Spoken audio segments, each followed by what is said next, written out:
नमस्ते कहानी प्रेमियों, स्वागत है आपका टून डिजिटल स्टोरी में, जहां हर कहानी एक उम्मीद बन जाए।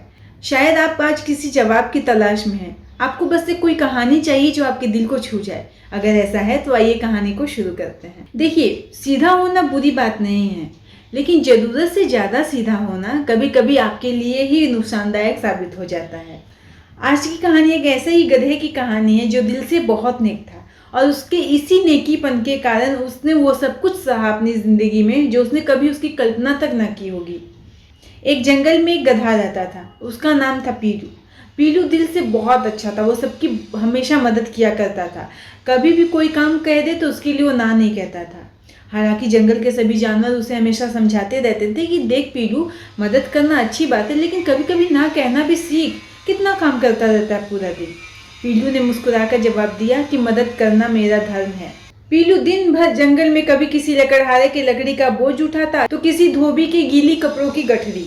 कोई भी उसे आवाज देता तो जी हाँ कहकर कंधे झुका देता। एक दिन कुछ व्यापारी जंगल में लकड़ी काटने आए। उन्होंने जब पीलू को देखा तो पीलू से कहा कि क्या तुम हमारी लकड़ी का बोझ उठा सकते हो? हम तुम्हें बहुत सारे पैसे देंगे। पीलू को पैसे नहीं चाहिए थे, वो सिर्फ मदद करना जानता था। उसने मुस्कुराकर कहा कि मुझे पैसे नहीं चाहिए, मैं आपका काम ऐसे ही कर दूंगा। तो फिर व्यापारियों ने बहुत सारा बोझ पीलू के पीठ पे लाद दिया। पीलू का पीठ झुक गया, लेकिन पीलू बिना कुछ कहे चुपचाप चलता रहा। आगे चलने के बाद रास्ते में एक नदी पड़ी। वहां व्यापारियों ने लकड़ी पर चलकर तो रास्ता पार कर दिया, लेकिन पीलू के पीठ पर काफी भारी बोझ होने के कारण पीलू का पैर फिसलकर नदी में गिर गया और सारा सामान भी पानी में बह गया। फिर उन व्यापारियों ने पीलू को बहुत डांटा, बहुत खरी खोटी सुनाई। कहने लगे, निकम्मा गधा, इससे एक काम सही से नहीं होता है। पीलू कुछ नहीं कहा, चुपचाप सर झुका के सब कुछ सुनता रहा। जब जंगल के बाकी जानवरों को ये पता चला कि पीलू को आज डांट पड़ी है तो उन्होंने पीलू को समझाया कि देख पीलू, तू बहुत अच्छा है, लेकिन सभी अच्छे नहीं होते। तू दिन भर इतना काम करता रहता है, सबका बोझ ढोता रहता है, तुझे बदले में क्या मिलता है? अपमान। पीलू को अब सब कुछ समझ में आ गया था। अगले दिन जब वो जंगल में गया तो वहाँ एक शिकारी शिकार करने आया था। उसने जब पीलू से अपना बोझ उठाने के लिए कहा तो पीलू ने मना कर दिया।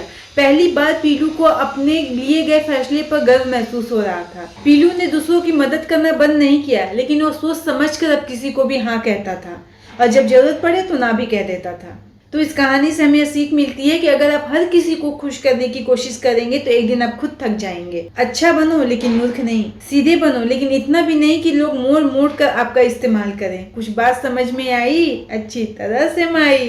तो चलिए आज के लिए बस इतना ही। मुझे दीजिए इजाजत। मैं आपसे फिर मिलूंगी एक नई वीडियो में नई कहानी के साथ। तब तक के लिए आप अपना और अपने परिवार का खूब ख्याल रखें और देखते रहें टून डिजिटल स्टोरी।